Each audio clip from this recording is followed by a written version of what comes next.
एक लड़की गली में भली मिल गई, खूबसूरत हंसी मन चली मिल गई, उसने देखा मुझे एक पल के लिए, उसने देखा मुझे एक पल के लिए, पर मुझे यूं लगा कुंडली मिल गई। ये कॉन्फिडेंस है। बनारस एक ऐसी जगह है जो ज्ञान के साथ आनंद की जगह है। जहां ज्ञान आ जाता है वहां आनंद नहीं आता, और जहां आनंद आ जाता है वहां ज्ञान की आवश्यकता नहीं रहती। लेकिन वाराणसी एक ऐसी जगह है, भगवान शंकर की ऐसी तपस्थली है, जहां आनंद और ज्ञान दोनों एक साथ बरसते हैं। वहां के व्यक्ति के आनंद को, जो यहाँ के लोग बैठे हैं बनारस के, उसे विशिष्ट भाषा में लंठई कहा जाता है। तो बनारसी लंठई का एक जीता जागता यहाँ पर एक कवि है, वैसे भी पाड़े है, तो वो यहाँ पर आए हैं। वैसे इंजीनियर थे, बाद में फिर हरकतें ऐसी थी कि नौकरी ना रही, तो कविता के क्षेत्र में आए। आज कवि हैं, विनोद पांडे यहाँ पर है, पहला कवि है, पहली बार इतने शरीफ लोगों में कविता पढ़ रहा है। सब तो मेले में कविता पढ़ता रहा है, बनारस में कविता पढ़ता रहा है। तो आप बनारस के लोग जो हों और बनारसी तबीयत के लोग हो, बनारस का होना आवश्यक नहीं है, बनारसी तबीयत का होना आवश्यक है। मैं बनारस नहीं हूं, लेकिन मैं बनारसी तबीयत का आदमी हूं। जो बनारसी तबीयत के लोग हों वो इस पहले कवि के स्वागत में इस हॉल को थोड़ा सा गुंजा देंगे अपनी तालियों से, तो मैं जोर तालियों को बुला पाऊंगा। जोरदार तालियों के साथ बुलाइए।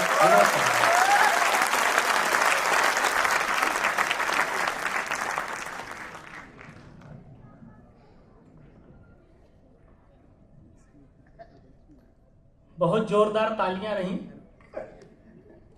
और उसके बाद आप लोग मुझे ऐसे घूर कर देख रहे हैं जैसे मैं हास्य कविता सुनाने नहीं, सरकारी बजट पढ़ने आया हूं। पावर ग्रिड का तो मैं बहुत बड़ा प्रशंसक रहा हूं बहुत दिनों से। मैं दिन रात यही प्रार्थना करता हूं कि पावर ग्रिड दिन दूनी और रात चौगुनी तरक्की करे। यह मेरी मजबूरी भी है, शेयर ले रखा हूं।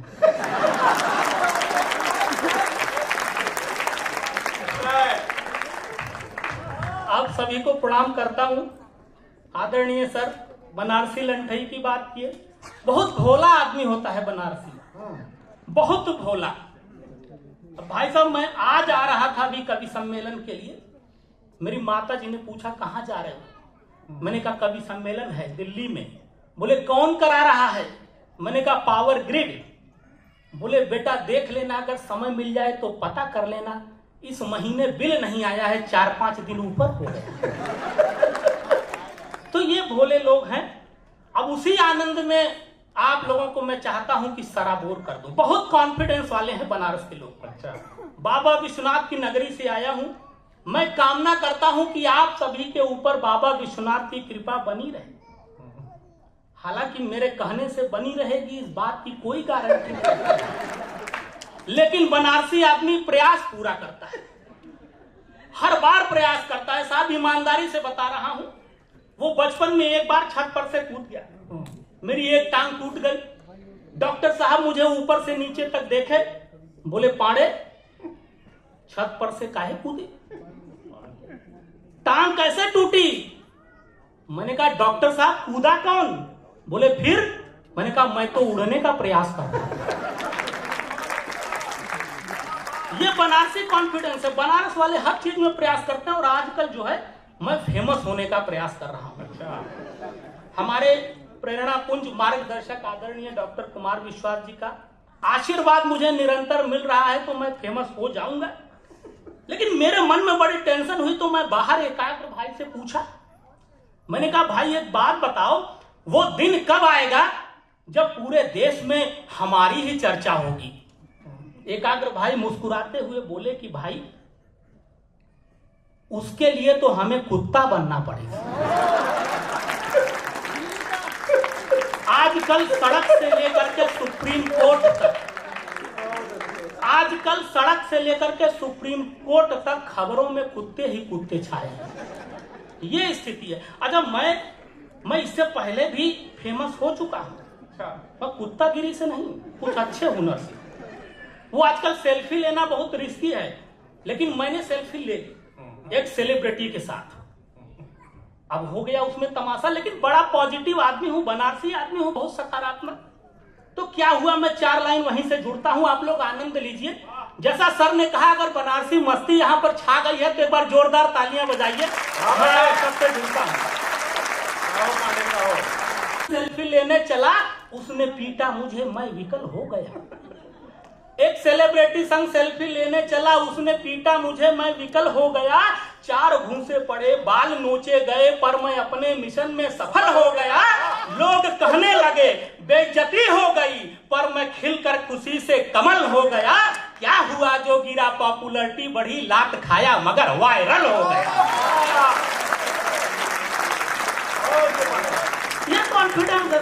और बनारसियों का कॉन्फिडेंस एकदम हाई रहता है, काम बने और चाहे न बने। एक और उदाहरण देता हूं कि एक लड़की गली में भली मिल गई। वाह, बधाई हो। नहीं, सही कह रहे हैं सर, क्योंकि ये हमारे एकाग्र भाई आप देख रहे होंगे, ये हमसे बोले कि विनोद भैया, बनारस की गली में तो साड़ मिलता है, आपको लड़की कहां से मिल गई? मैंने कहा भाई ये तो सबके अपने अपने किस्मत की बात है। हमारे किस्मत में लड़की लिखी थी, तुम्हारे किस्मत में साड़। अरे बात इनकी नहीं है। आजकल तो सब युवा एकदम फुल कॉन्फिडेंस में रहता है साहब। सोशल मीडिया का जमाना है, फेसबुक और व्हाट्सएप के इनबॉक्स में कोई सुंदर सी लड़की आकर के खाली हाय लिख देती है तो हम दर्जी के दुकान पर पहुंच जाते हैं शेरवानी का नाप लेकर। यह हमारा कॉन्फिडेंस है। तब कहता हूं कि एक लड़की गली में भली मिल गई, खूबसूरत हंसी मन चली मिल गई। एक लड़की गली में भली मिल गई, खूबसूरत हंसी मन चली मिल गई। उसने देखा मुझे एक पल के लिए, उसने देखा मुझे एक पल के लिए, पर मुझे यूं लगा कुंडली मिल गई। ये कॉन्फिडेंस है। और ये ऐसा ही नहीं आता, इसके लिए कई बार गिरना संभालना पड़ता है, और हम जरा भी आहू नहीं करते। इसी ब्लड ग्रुप का एक और मुक्तक देखिए कि हादसा यूं हुआ कि न जाए कहीं। पॉजिटिविटी देखिएगा, आप लोग कुर्सी पर से उछल जाएंगे। अच्छा साहब देखो, मेरी कविताओं में ज्यादा ज्ञानवान वाली बात मत ढूंढिए, मिलेगा ही नहीं। और अगर मेरी कविता में आपको ज्ञान वाली बात कोई मिल जाए तो समझ लीजिए कि ये आपका टैलेंट है। इसके लिए मैंने कोई विशेष मेहनत नहीं की। कि हादसा यूं हुआ कि न जाए कहीं, मैं फिसल कर गिरा बीच बाजार ही, पर मैं खुश था बहुत सिर्फ इस बात पर, जब गिरा तो किसी ने भी देखा नहीं, जब गिरा तो किसी ने भी देखा नहीं। यह कॉन्फिडेंस मेरे अंदर कूट कूट कर भरा है। किसने कूटा है, कितना कूटा है पता नहीं, लेकिन भरा है। मैं एक घटना जोड़ता हूं आप लोगों को। जब मैं इंजीनियरिंग करने के लिए निकला, अच्छा पढ़ा लिखा आदमी हूं, सर ने बताया, ये भी बताने से लगता है थोड़ा वेटेज बढ़ जाता है। तो जब मैं इंजीनियरिंग करने के लिए अपने घर वालों को मनाया तो वो तो मान गए, पर हमारे कुछ बनारसी दोस्त आए मेरे पास, बोले यार पाड़े, कहाँ इंजीनियरिंग के चक्कर में पड़े हो? अरे बनारसी आदमी हो, पंडित आदमी हो, कुछ मंत्र वंत्र सीख करके यहीं बनारस के घाट पर बैठ जाओ, घर गृहस्थी चल जाएगी। और वैसे भी उत्तर प्रदेश में जितने इंजीनियर नहीं है उतने तो इंजीनियरिंग कॉलेज है। जिस भी सेट के लड़के का एडमिशन इंजीनियरिंग में नहीं हो पाता, वही एक कॉलेज खोल लेता है। मैंने दोस्तों की बात सुन करके लगा कि चलो गुरु ये भी आजमाया जाए, और लग गया कर्म कांड में। लेकिन साहब उस कर्म के चक्कर में जो कांड हुआ, मुझे रातों रात बनारस से नोएडा शिफ्ट कराया गया। सुनाता हूं, सुनिए, आनंद आए तो भरपूर तालियां बजाइएगा मेरे कॉन्फिडेंस पर। कि एक बार गांव में कराने हम ब्याह गए, एक बार गांव में कराने हम ब्याह गए, पूरे कार्यक्रम में ही 4 चांद जड़ गए। कि एक बार गांव में कराने हम ब्याह गए, पूरे कार्यक्रम में ही 4 चांद जड़ गए। संस्कृत में ही नहीं हिंदी अंग्रेजी में भी मंत्र पढ़ मंडपों में सबको रगड़ गए। एक बार गांव में कराने हम ब्याह गए, पूरे कार्यक्रम में ही 4 चांद जड़ गए। संस्कृत में ही नहीं हिंदी अंग्रेजी में भी मंत्र पढ़ मंडपों में सबको रगड़ गए। मारा मारी धक्का मुक्की लाठी डंडे जूते चले, दूल्हा और दुल्हन को 10-20 पड़ गए। क्योंकि फेरे वाला मंत्र पढ़ना था और हम गलती से पिंडदान वाला मंत्र पढ़ गए। ये हमारा जलवा था। भगवान का लाख लाख शुक्र है कि इंजीनियरिंग ठीक ठाक निपट गई। लोग हमसे कहते हैं कि विनोद पांडे खाली मस्खरी करते हो कि समाज में भी कोई योगदान है तुम्हारा। मैंने कहा समाज में मेरा बहुत जबरदस्त योगदान है, और स्वच्छता मिशन में तो मेरा जो योगदान है ना, वो इतिहास के पन्नों में स्वर्ण अक्षरों में लिखा जाएगा। बहुत बड़े बड़े काम किए हमने, लेकिन अपने को शो करने की आदत थोड़ी है। तो उन्होंने कहा क्या योगदान है आपका स्वच्छता मिशन में? तो जो है वो मैं आपको बताता हूं, अगर लगे तो आप लोग आशीर्वाद दीजिएगा।